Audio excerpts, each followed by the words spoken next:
I was scrolling through some archival footage of a modern royal state visit recently, and I overheard two onlookers debating the point of it all.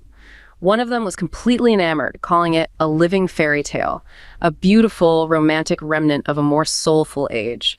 They saw the gilded carriages and the heavy crowns as symbols of tradition and national identity. But as I watched, I couldn't help but look at the guest list, not as a collection of celebrities, but as a map of asset distribution. Take Christian the X of Denmark. On the surface, history remembers him as the father-in-law of Europe, a sentimental patriarch who just happened to have very successful children. His daughter Alexandra married the future king of England. His daughter Dagmar became the Empress of Russia. To the public of the 1860s, these were the ultimate romantic triumphs. However, if you stop looking at the lace and start looking at the logistics, a much colder picture emerges. Christian Danix wasn't running a family, he was managing a hub-and-spoke network. These marriages weren't I-do's, they were the world's first high-stakes corporate mergers. When he sent a daughter to London or a son to Athens, he was essentially installing a high-speed data cable to transfer loyalty, intelligence, and capital directly into the nervous system of foreign powers. In this world, a signature on a marriage contract carried the same strategic weight as a modern acquisition of a tech giant. What's truly jarring, though, is how quickly this romantic infrastructure reached its expiration date. Just a few decades later, the same cousins who were exchanging private, affectionate letters, the 19th century version of an encrypted DM, were ordering millions of men to slaughter one another in the mud of the Great War. That instantaneous shift from the intimate Willie and Nicky telegrams to the industrial-scale carnage of 1914 reveals a chilling truth. The invisible architecture of power doesn't care about bloodlines once the operating system of the world changes. Makes you wonder, if the crowns were just the hardware of the past, what kind of invisible networks are running the software of our world today? So to really figure that out, we are jumping into a deep dive on the historical mechanics of how family trees actually functioned as the geopolitical infrastructure of the world. Yeah, and it's a fascinating topic because, we have to trace that hidden logic of dynastic power. We're moving from the boardrooms of early modern Europe right up to the battlefields of modern civil wars. Right. Just to see how kinship networks act as this invisible architecture of global power. And the transition you just described, from those gilded carriages straight into the brutal reality of trench warfare, that is the exact inflection point where the old operating system of the world finally collapsed under its own weight. It just completely broke down. Exactly. And to understand the software running our current geopolitical landscape, you really have to dissect the foundational logic of the system that came before it. So if we look at the early modern period of European history, roughly from the end of the 15th century up to the French Revolution. Which is like the absolute high watermark of dynasticism, right? In this era, the concept of the nation state, at least as we understand it today, it just didn't exist. The international state system was shaped entirely by the dynastic ties, biological inheritances, and blood rivalries connecting a very small group of ruling families. So the family tree wasn't just a metaphor. No, it was the literal geopolitical map of the world. But wait, mechanically, how did that actually function on the ground? Because, we're so conditioned to view history through the lens of emerging nation states. Right, with flags and national anthems. Yeah. We think of borders being drawn by treaties and wars being fought for vague notions of national interest or patriotism. But you're saying that during this period, ancestry completely superseded nationality as the basis for political authority. The very idea of national interest is a modern construct. During the early modern period, rulers didn't view themselves as public servants of a distinct nation. And they didn't view their subjects as citizens of a unified state either. They viewed the territories they ruled as a portfolio of family assets. Historians actually call this a composite monarchy. A composite monarchy. So a king might be the king of Spain, but he was simultaneously the Duke of Milan, the Lord of the Netherlands, and the King of Naples. Wow. All at once. All at once. And these territories shared no language, they had no shared culture, and they didn't even have contiguous borders. The only thing binding them together was the biological body of the monarch. So it was incredibly common for royal kin to inherit the throne of a country where they were essentially a total foreigner. Absolutely, often speaking a completely different language than the people they ruled. So if we use a modern analogy, the territory is just a subsidiary of the parent company. Yeah. And nobody understood the ruthless efficiency of this corporate dynasticism better than the Habsburg dynasty. Ah, the Habsburg. Yeah. They built an entire global empire upon this specific logic. They even had this famous, albeit unofficial, Latin motto that perfectly captured their operational strategy. What was it? Belligerant ali to Felix Austria nube, which translates to, let others wage war. You, happy Austria, marry. You know, that motto makes them sound almost peaceful, like they were opting out of the violence of the era to just focus on romance. Right, it sounds very sweet on the surface. But looking at the actual history, there is absolutely nothing romantic about it. It's a brilliant piece of branding, but underneath, it's a strategy for aggressive, relentless expansion. It was essentially a mechanism for acquisition that strategically bypassed the battlefield, because the Habsburgs recognized a fundamental truth about early modern warfare. Which was? That military conquest was exorbitantly expensive. It was highly unpredictable, and it frequently devastated the local economy of the territory you were trying to conquer. Right, so by the time you actually won the war, the prize was basically worthless. Exactly. The fields are burned, the cities are sacked. Marriage, on the other hand, was a hostile takeover executed without firing a single shot. I mean, if we look at Emperor Maximilian I, who ruled the Holy Roman Empire from 1486 to 1519, he seems to be the ultimate prototype of this ruthless corporate CEO mentality. But how exactly did he execute these takeovers? Because, you know, you don't just marry someone and instantly own their country. There has to be a legal mechanism transferring that wealth and power. Well, let's examine his first major acquisition. Back in 1477, Charles the Bold, who was the Duke of Burgundy, died unexpectedly in battle, leaving a huge power vacuum. He left behind no male heir, only a 20-year-old daughter named Mary of Burgundy. And overnight, Mary became the wealthiest heiress in Europe. What territories did she actually control? She controlled the Low Countries. So we're talking modern-day Belgium, the Netherlands, Luxembourg, and parts of northern France. So she basically owns the economic engine of Europe. Exactly. It was filled with immensely wealthy mercantile cities. And immediately, the King of France, Louis XI, attempted a forced merger. How did he try to do that? By trying to compel Mary to marry his young son. He was essentially trying to absorb the Burgundian wealth straight into the French crown. So it's a hostile corporate raid. The French king sees an exposed, highly valuable company with a sudden leadership vacuum, and he moves in to acquire the assets. And Mary of Burgundy's defense against this hostile takeover was to seek an alternative investor. And she chose Maximilian of Habsburg? She did. And when they married in 1477, the archival records of the negotiations, they read exactly like modern corporate merger documents. Really? Yeah, these were not whirlwind romances. They were grueling, multi-year legal battles. The diplomats and lawyers hammered out the granular details of dowries, which we really have to understand as massive capital transfers. Right, because a royal dowry wasn't just a nice gift. It could easily rival the yearly maintenance cost of a massive standing army. And they negotiated inheritance rights with excruciating precision. They established complex contingencies, like what happens if Mary dies before producing an heir? What happens if Maximilian dies first? Who retains the administrative rights to the wealthy cities of Flanders? So they were legally codifying border security, taxation rights, and trade monopolies through the physical bodies of these young royals. And through this single legal contract, Maximilian absorbed the immensely wealthy Low Countries into the Habsburg portfolio. Okay, that makes sense from the perspective of the boardrooms, you know, Maximilian and Mary signing the paperwork. But mechanically, how is that enforced on the ground? Right. Because if I am a merchant living in Flanders in 1477, I don't suddenly feel Habsburg. I don't even speak their language. Why did the local populations accept these massive transfers of sovereignty just because two foreign aristocrats signed a marriage contract? Well, the short answer is they frequently didn't. This is the critical friction point of the composite monarchy. When Maximilian tried to assert direct, centralized control over those wealthy Flemish cities, trying to extract taxes to fund his other geopolitical ventures, those cities revolted. Wow.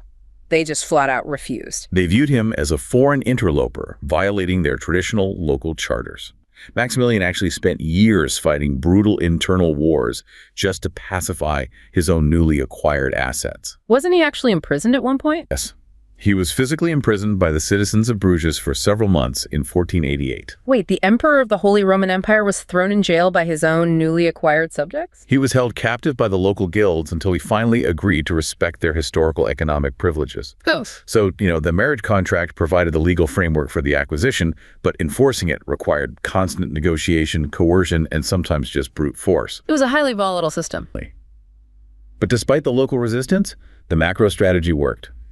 Maximilian secured the Low Countries, and then he orchestrated an even more staggering acquisition. In 1498, he arranged the marriage of his son, Philip the Handsome, to Joanna of Castile. Oh, Joanna the Mad, as history remembers her, which, I mean, from an asset acquisition standpoint, is one of the most consequential marriages in human history. Absolutely. Yeah. Joanna was the daughter of Ferdinand of Aragon and Isabella of Castile. The monarchs who unified Spain and funded Columbus. Exactly. Now, initially, Joanna was not the direct heir to the Spanish throne. She had an older brother and an older sister. But through a sudden, highly unpredictable series of deaths, her siblings passed away. So suddenly, she's the primary heir. Right. Suddenly, Philip the Handsome and Joanna Castile found themselves inheriting the entire burgeoning Spanish Empire, and that included its vast, newly discovered territories in the Americas. Unbelievable. This single marriage essentially merged the Habsburg domains in Central Europe with the Spanish global empire. It paved the way for a dynasty that would eventually control lands from the Philippines all the way to Budapest under their son, Emperor Charles V. It is the ultimate corporate merger. You use your subsidiary brand, your son Philip, to acquire rival intellectual property and massive new territories. Exactly. And what's fascinating is how these children were utilized after the initial acquisition. Once a son or a daughter was placed in a foreign court, they didn't just sit there. They functioned as embedded operatives. Yeah, they were the intelligence apparatus of the dynasty. You were installing your own board member in the rival company to ensure the terms of the merger were respected. A strategically placed royal child guaranteed a continuous, highly secure flow of high-level information back to the parent dynasty. They were influencers. They actively lobbied for their home family's interests, manipulated local factions, and essentially enforced compliance. So the queens and consorts of early modern Europe wielded immense power, even if it was technically informal. Oh, massive power.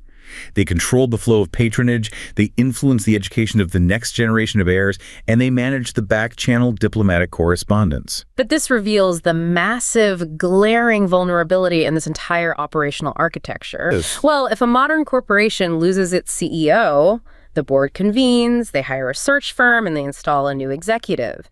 The company continues to function.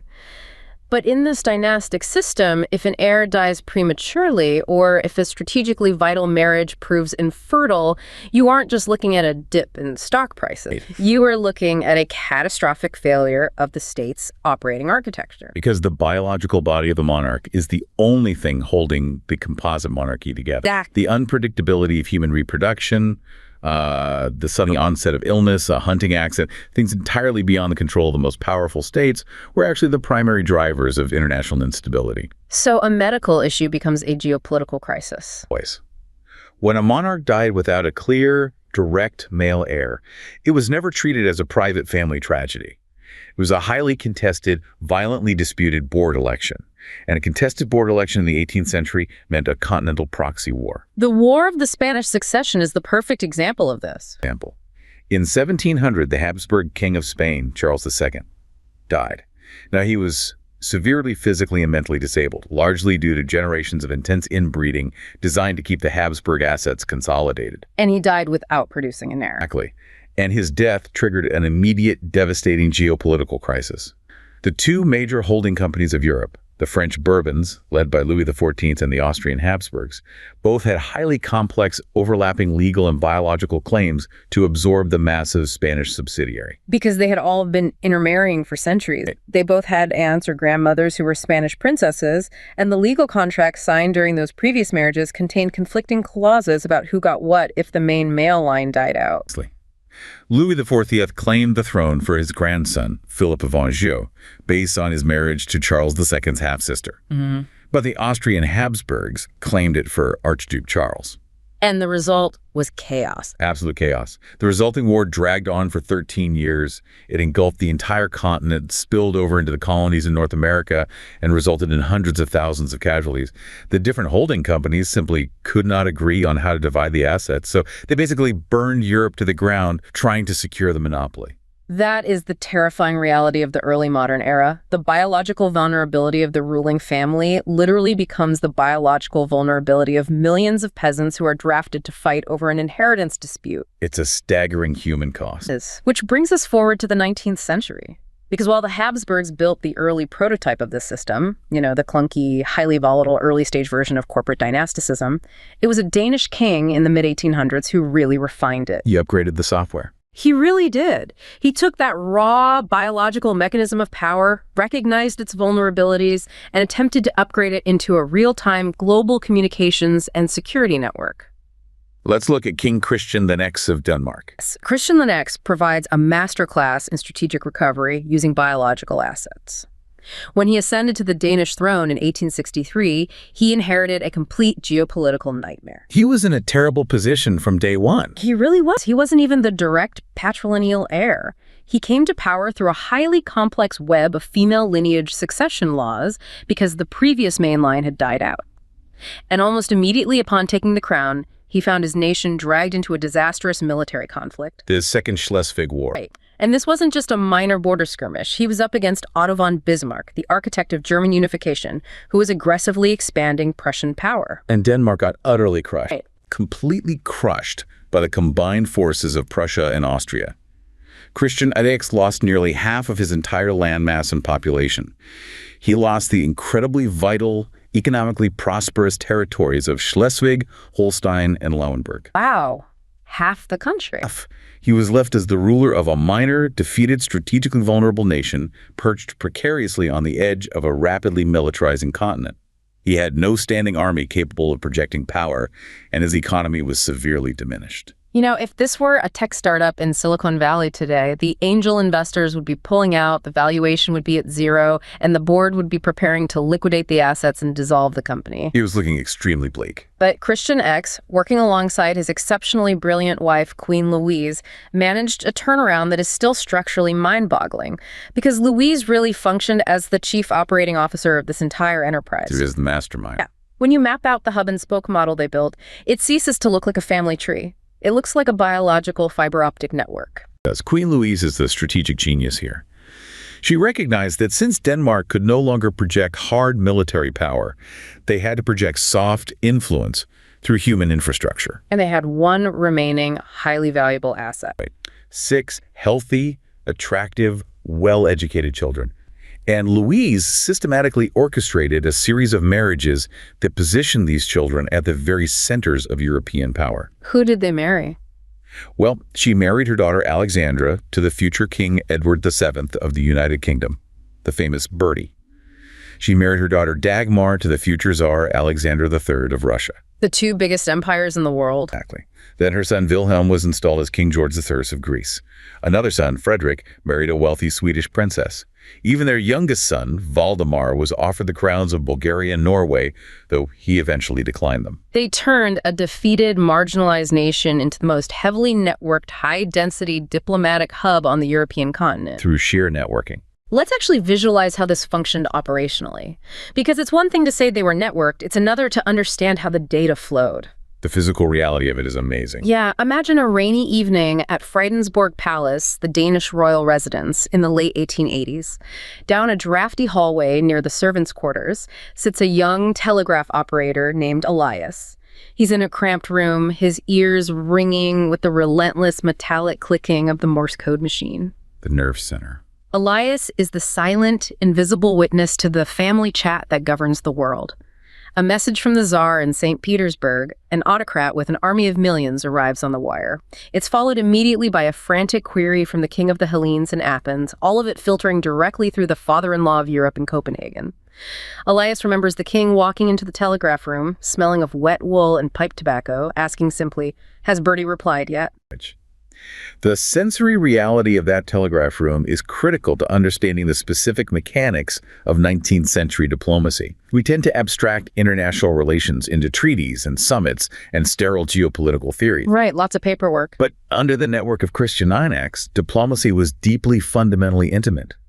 The data flowing through those telegraph wires wasn't sterilized cables drafted by bureaucratic committees. It was filtered through the complex, highly volatile psychology of a family. And that messy intimacy is where the architecture gets really fascinating and, frankly, terrifying. because the information superhighway was built directly on top of human emotion. You have siblings who harbored deep childhood resentments, parents who openly played favorites, and in-laws who constantly felt slighted regarding protocol. And that emotion directly impacted statecraft. Take the relationship between the British and the Russians during this period. The British Empire and the Russian Empire were engaged in the Great Game, this massive geopolitical rivalry over control of Central Asia and the approaches to India. Right, they were highly suspicious of each other. Deeply suspicious. Yet the future King of England and the Tsar of Russia were brothers-in-law, both married to Danish princesses. And every summer, Queen Louise mandated that the extended family gather back in Denmark at Fredensborg Palace for a massive family reunion. Which sounds lovely, but it was actually a high-level summit disguised as a summer vacation. Oh, absolutely. For a few weeks, the autocrat of all the Russias and the heir to the British Empire were forced to sit in the same drawing room, ride horses together, and interact not as rival heads of state, but as sons-in-law trying to please a very demanding Danish matriarch. I can't even imagine the tension. Well, Queen Louise strictly forbade the discussion of politics during these vacations. She forced them to interact on a purely personal, familial level.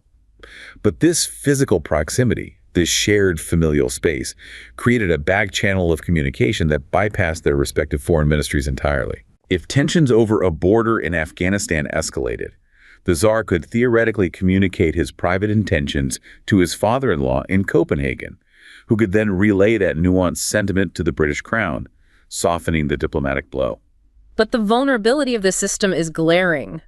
If Elias, the telegraph operator, is sitting in that room, he can tell when a continental crisis is brewing, not by the official text of the message, but by the slight hesitation in the Tsar's Morse code. Right, a physical tell. A rhythmic stutter that betrays a son-in-law's private panic.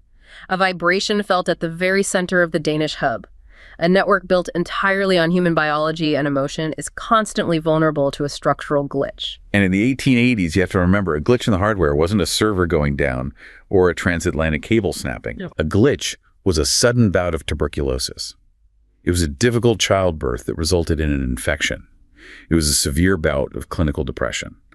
If a crucial non-aggression pact between two empires is anchored entirely to the personal affection between a husband and wife, what happens when one of those individuals dies unexpectedly from a fever? It ceases to be a medical tragedy for the family and instantly escalates into a critical infrastructure failure for the state.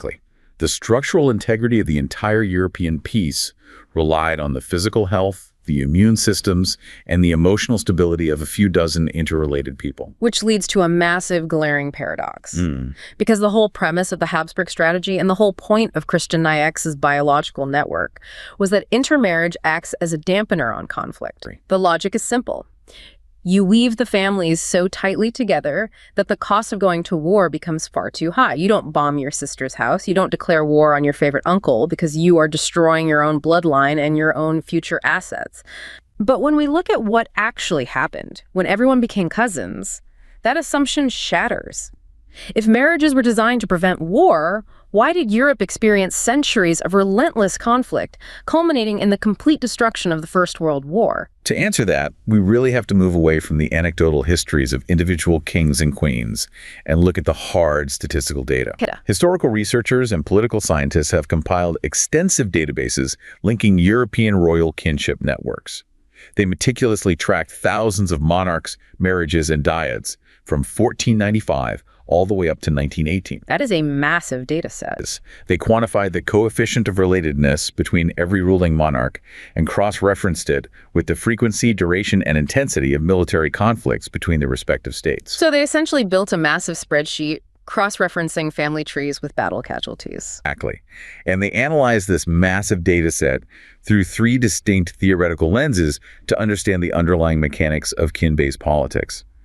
These theories are essentialism, instrumentalism, and constructivism.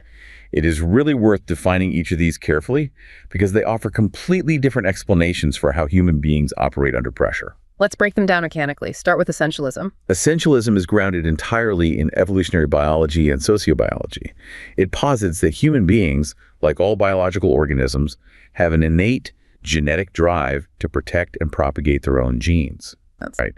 Therefore, the theory suggests that the closer you are related to someone by blood, meaning the higher the percentage of DNA you share, the less likely you are to harm them. You have an evolutionary imperative to see your shared genes survive. So if essentialism were the true operating system of European royalty, the data would show almost zero conflict between close relatives. A brother would never kill a brother. An uncle would never usurp a nephew. The closer the blood tie, the stronger the peace. That's what the theory predicts. But we know immediately that this theory fails the historical test. I mean, history is littered with close family members slaughtering each other for power. Exactly. If essentialism were true, the Ottoman Empire's law of fratricide would be biologically impossible. Oh, right. In the Ottoman system, when a new sultan ascended the throne, it was legally mandated and culturally expected that he would execute all of his male brothers and half-brothers to prevent any future civil wars over succession. They institutionalized the murder of their closest biological kin. And even in Europe, we see figures like Richard III of England allegedly murdering his own nephews in the Tower of London to secure the crown. Right. The raw percentage of shared DNA was clearly not a sufficient deterrent to violence when absolute power was on the table. So essentialism is discarded by the researchers. Which brings us to the second lens, instrumentalism. Instrumentalism applies rational choice theory and basic economic logic to family dynamics.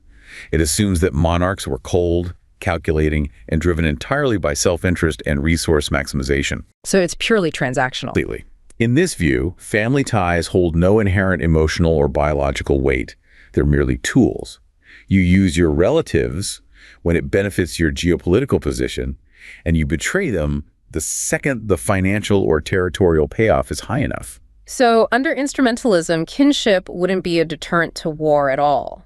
In fact, logically, you might be more likely to attack your relatives because they are the ones holding the inheritances, the border territories, and the titles that you want the most. If your cousin owns the wealthy province next door and you have a bigger army, you invade. The family connection is totally irrelevant. Correct. But when researchers applied instrumentalism to the data set, it didn't perfectly align either. Not. Because if monarchs were purely opportunistic sociopaths maximizing their short-term gains, we would expect constant, unending betrayal at every mathematically advantageous opportunity. But we don't actually see that. What do we see instead? We see massive, long-lasting periods of highly structured cooperation among certain familial lines that completely defy pure, short-term self-interest. Monarchs frequently bankrupted their own treasuries to defend a relative's distant territory, gaining absolutely no strategic advantage for their own state. So there was some other factor at play. Yes. There was some kind of invisible constraint, a set of rules operating on them that was stronger than pure biology, but less cynical than pure opportunistic economics. And that invisible constraint is explained by the third theory, constructivism. Yes. Constructivism argues that loyalty isn't strictly dictated by biological DNA, nor is it purely a rational calculation of resources. Instead, loyalty is driven by cultural norms, socially constructed identities, and deeply ingrained collective concepts of honor. So it's about the narrative. Exactly. Human beings construct narratives about who they belong to, and those narratives dictate their behavior. And when you look at the statistical realities of European warfare over those 4 centuries, the data definitively proves that constructivism was the dominant operating software. Specifically, the data reveals a fascinating, highly specific pattern regarding patrilineal descent. Break down what you mean by patrilineal descent in this context. Patrilineal descent refers to the lineage passed down strictly and exclusively through the male line. It is the family name, the brand, essentially. Okay. When researchers looked at rulers who shared the exact same patrilineal dynasty, meaning 2 members of the House of Bourbon or 2 members of the House of Habsburg, they found that they almost never went to war against one another. Really? Almost never. Almost never. Even if their actual genetic relatedness was quite distant, say 3rd or 4th cousins, if they shared the last name, the rate of conflict dropped to near 0. I want to pause here because this is a massive realization. It wasn't about the raw percentage of shared DNA. It was entirely about the brand, the cultural construct of the house. Exactly. Mechanically, I think the best way to visualize this is through a modern business franchise analogy. Imagine 2 individuals who own franchises of the exact same global fast food chain. One owns a location in Paris, the other owns a location in Madrid. Okay, I follow. Even if they don't know each other personally, and even if they don't particularly like each other, the guy in Paris is never going to hire thugs to firebomb the Madrid location. He's never going to launch a massive public sabotage campaign. Why? Because it damages the parent brand. It degrades the global value of the logo that they both have hanging on their signs. That is a perfect structural analogy. The cultural norm, the constructed honor of the House of Bourbon, acted as an incredibly powerful deterrent. To attack a fellow Bourbon was to degrade the prestige of the entire enterprise, which ultimately weakened your own legitimacy. The identity of the house superseded the individual ambitions of the monarch. If sharing a patrilineal prevented war, how do we explain the massive spike in violence? Because earlier we discussed how intermarriage created chaos. If the data shows that Bourbons don't fight Bourbons, where is the conflict coming from? That is the brilliant paradox that constructivism also mathematically explains. While sharing that direct male line identity actively prevented conflict, general relatedness, meaning being cousins across different dynasties, related through female lines or complex cross-dynastic intermarriages, actually increased the likelihood of war. Wow, increased it. Yes. When the data tracks the deaths of mutual relatives connecting different royal houses, the frequency and duration of military conflict between those houses spikes exponentially. I need to map this out mechanically. Why would sharing a grandmother make you more likely to go to war than sharing a grandfather? Because of how inheritance laws functioned in these composite monarchies. As we discussed with Maximilian and the Habsburgs, marriages were legal contracts transferring assets. When a Danish princess marries a Russian czar and a British king and a Greek king and their children all intermarry, they aren't creating a unified, peaceful, global family. They are creating a legal minefield. They're intentionally creating incredibly complex, overlapping claims to the exact same physical territories. Now, going back to our analogy, if sharing a patriline is like being franchisees of the same brand, being cousins across different dynasties is like two rival tech companies stealing code from the exact same open source project. Because you are cousins, you both have a legitimate biological and legal claim to the underlying architecture of the territory, but you belong to different parent companies, different patrilines, so you are trying to monetize that territory in competing ways. It virtually guarantees a massive legal, or in this case, military battle over who owns the intellectual property. It is the ultimate irony of dynastic diplomacy. The very mechanism they relied upon to ensure peace and consolidate wealth strategic intermarriage exponentially increased the density of overlapping claims. It was a trap. Every time they signed a marriage contract to avoid a war in the present, they were essentially planting a delayed fuse bomb, guaranteeing a massive violent inheritance dispute one generation later when those overlapping claims matured. Which means the system was doomed by its own success. The more densely networked they became, the more volatile the system became. And as you move into the early 20th century, this biological web reached its absolute maximum physical capacity. It became impossibly dense and completely unmanageable. The network was overloaded. You had Kaiser Wilhelm II of Germany, Tsar Nicholas II of Russia, and King George V of the United Kingdom. All first cousins, all grandchildren of Queen Victoria of England. They looked alike. They dressed in each other's military uniforms at weddings, but they represented massive competing industrial empires. And when the geopolitical pressures of late-stage imperialism, massive naval arms races, and rising fervent nationalism reached a boiling point in the summer of 1914, the old dynastic software completely crashed. It just couldn't handle it. It simply could not process the volume of data and the scale of violence required by industrialized warfare. You see this crash happening in real time in the historical record. Those intimate, frantic telegrams between the Kaiser and the Tsar right before the outbreak of World War I, the famous Willie and Nicky correspondence. I read transcripts of these, and it is chilling. It's like watching a systems administrator frantically typing old command line code, trying to stop a massive server meltdown, completely oblivious to the fact that the physical hardware is already engulfed in flames. The Kaiser is signing off telegrams to the Tsar with "your affectionate cousin and friend," while simultaneously his general staff is mobilizing millions of troops and loading artillery shells onto trains heading for the Russian border. The disconnect is staggering. They were desperately trying to use the intimate, emotional logic of the 19th century family chat to stop the mechanized, industrialized 20th century war machine. And it failed catastrophically. The mud, the gas, and the blood of the Great War didn't just destroy the physical empires of Russia, Germany, and Austria-Hungary. It destroyed the entire philosophical premise that human bloodlines could effectively govern a modern world. Absolutely. It proved that relying on the emotional stability of cousins was a suicidal geopolitical strategy. which ushers in a completely new era. A great transition. And that transition represents one of the most profound psychological and administrative shifts in human history. We moved from a world governed by biological networks where power was dictated by who your grandmother was, to a world governed by institutional bureaucracy where power is dictated by legal charters and administrative mandates. It's a completely new operating system. Following the devastation of World War I, the surviving Western powers looked at the wreckage of the continent and concluded that the emotional volatility of kings and the incredibly complex, overlapping web of cousinhood was far too dangerous to maintain. The proposed solution was the aggressive rise of the modern formalized nation-state system and the birth of technocratic global governance. We see the physical manifestation of this shift in the creation of institutions like the League of Nations. Exactly. The attempt to replace the family tree with the committee, to replace the marriage contract with the international treaty.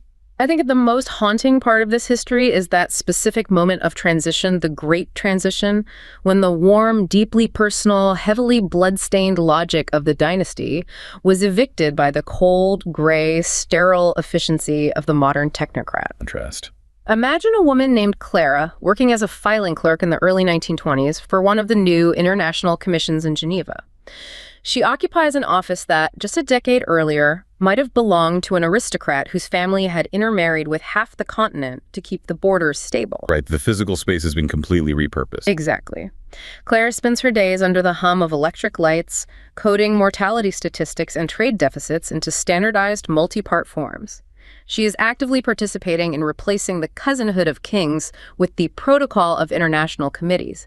The architecture of power is changing around her. And the physical artifacts of the old world are suddenly out of place. One afternoon, Clara reaches behind a heavy iron radiator in her office and finds an old lace-trimmed handkerchief. It's embroidered with a royal crest that no longer legally exists, belonging to a family that was likely executed or exiled during the revolutions. Like finding a relic from a discarded civilization. Exactly. Clara's new system is undeniably more rational. It's based on data, international law, and voting blocks. Yet, as she looks at the sterile white walls of her bureau, she must have felt a profound sense of sterility. Because the old system, for all its flaws, was deeply human. Right. The old dynastic networks had failed catastrophically in the mud of the Great War, but they had been personal. The rulers knew the people they were killing, often personally. In Clara's world, the new technocratic elite speaks entirely in the language of statistics, mandates, and acceptable loss ratios.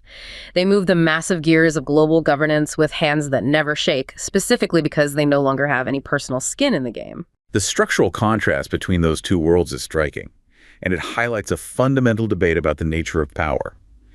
In the old dynastic system, the rulers had ultimate, absolute skin in the game. Their lives were literally on the line. Their actual family, their physical inheritance, their bodily survival, and their bloodline were constantly on the line.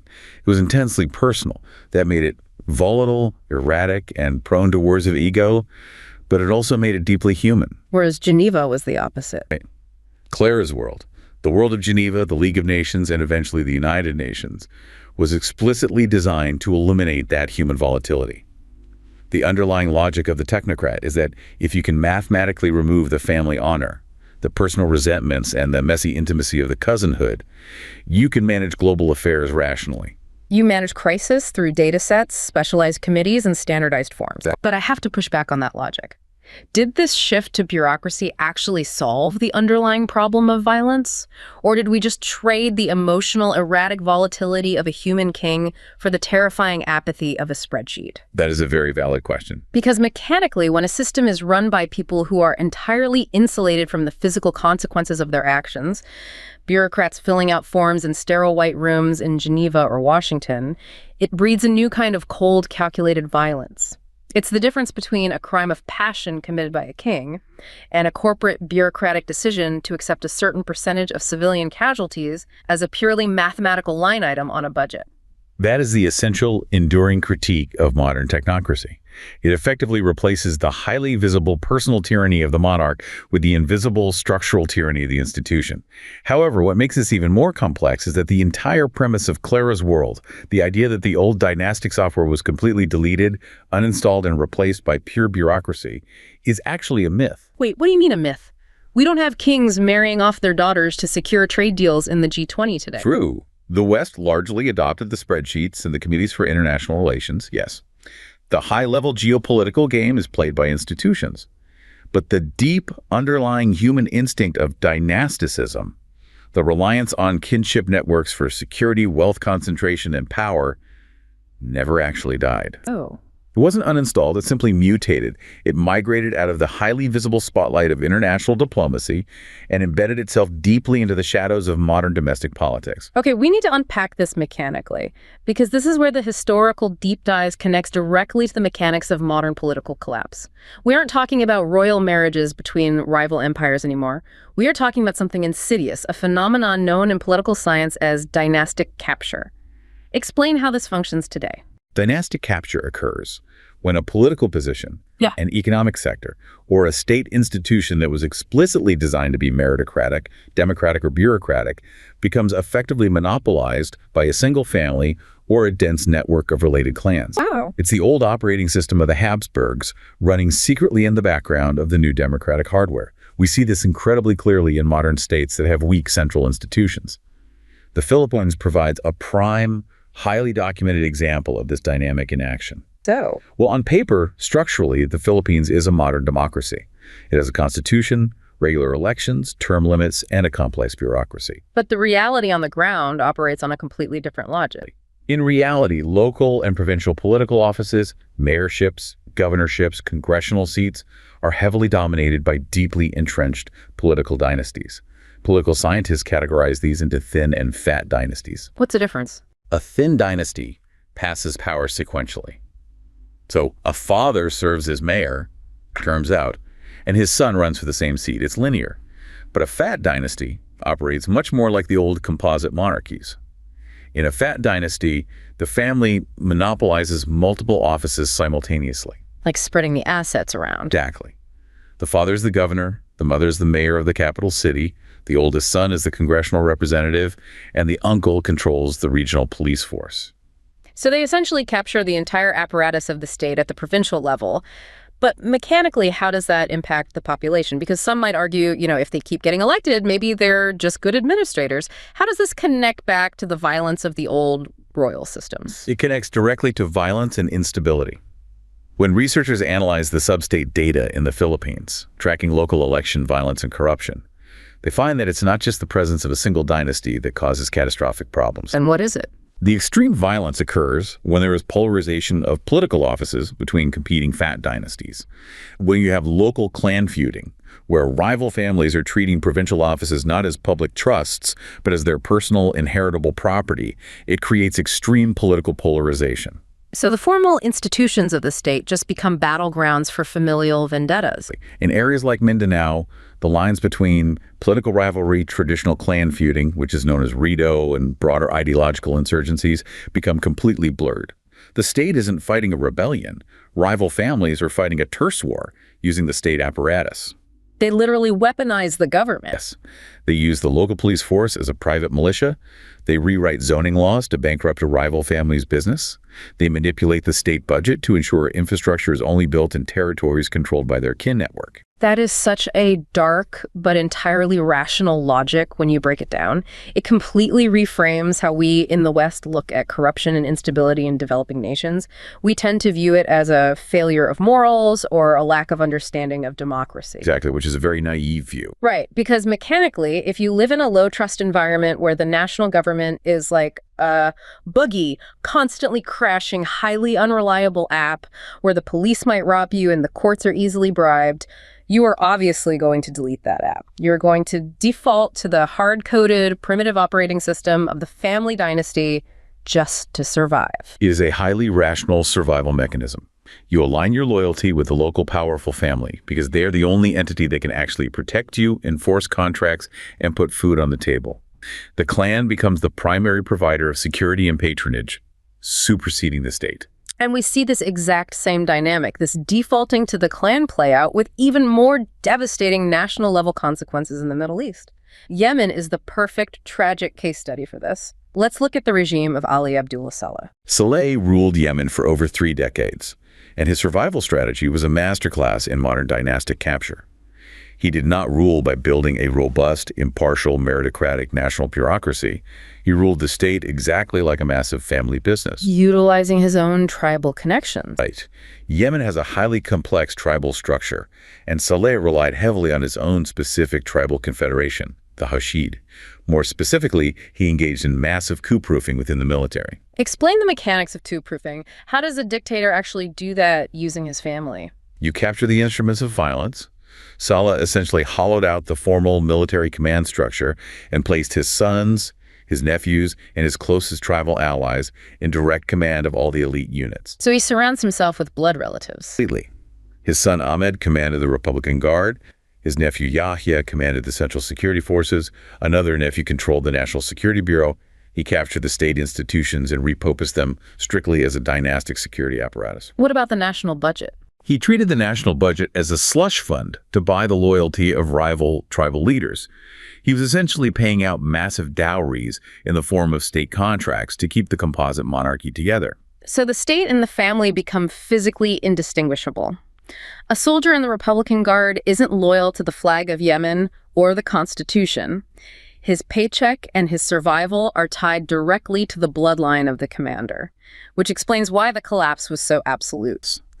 The vulnerability of that biological system was exposed catastrophically during the Arab Spring in 2011. When the popular uprisings began in the streets of Sana'a, it wasn't just a political revolution demanding democratic reform, though that was the catalyst. What was it underneath? Because the state was the family, the revolution triggered a brutal internal fracture of deeply entrenched kin network. Rival factions within the Hashid tribal confederation. Powerful families who felt they had been economically marginalized by Saleh's inner circle saw an opportunity to violently renegotiate the distribution of power. They saw weakness in the CEO and they launched a hostile takeover. Sections of the military loyal to different family members began fighting each other.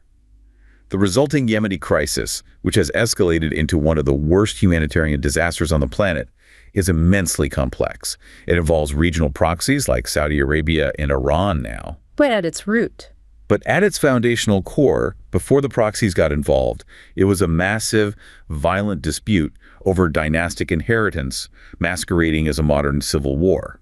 The collapse of the state was the collapse of a family network. And this isn't just anecdotal observation based on a few countries.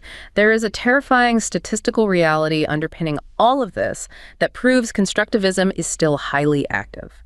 Researchers have found a highly significant mathematical correlation between a country's rate of consanguineous marriage, meaning marriages between cousins or close biological relatives, and its vulnerability to civil war. The data on this is really striking. In societies where cousin marriage is highly prevalent and culturally encouraged, it physically and culturally reinforces the primacy of the clan over the state. It tightens the loop. The family network is drawn so tightly, the economic resources and loyalties are so intensely concentrated within the bloodline that it continually overrides any abstract loyalty to a national identity or a central government bureaucracy in the capital city. Because the biological fiber-optic network is too dense. Exactly. When the chips are down, when resources become scarce or a crisis hits, blood dictates allegiance, not citizenship. The state is viewed simply as an external resource to be captured and exploited for the benefit of the family. It brings this entire historical journey full circle. We started by looking at the highly strategic, consanguineous marriages of the Habsburgs in the 15th century. Maximilian and Philip signing those massive corporate contracts to consolidate power, acquire territory, and keep wealth locked safely within the family. The original dynastic capture. Exactly. But as we saw, those marriages ultimately generated massive succession wars that burned Europe to the ground. Then we watched King Christian the Next try to perfect the system, turning his children into human data cables, only to see that fragile biological network collapse in the trenches of the First World War. Right. We saw Clara and the technocrats of Geneva try to desperately replace that warm blood with the cold bureaucracy of the filing cabinet. But as we strip away the veneer of our modern institutions, from the violent provincial elections in the Philippines to the total collapse of the state apparatus in Yemen, we find that the invisible architecture of family is still firmly there. It never left. The hardware has changed. We have traded the gilded carriages and heavy crowns for presidential palaces, military juntas, and ballot taxes. But the underlying code of human behavior remains remarkably, terrifyingly consistent. It is still deeply embedded in the bedrock of global power. As we build increasingly complex, automated, and faithless systems of global governance, we are deceiving ourselves by thinking we have outgrown the era of bloodlines. The same tribal instincts that built the royal houses of Europe are actively hardwiring themselves into the boardrooms and algorithms of today, proving that power does not evolve. It simply finds new, invisible ways to keep the world strictly in the family.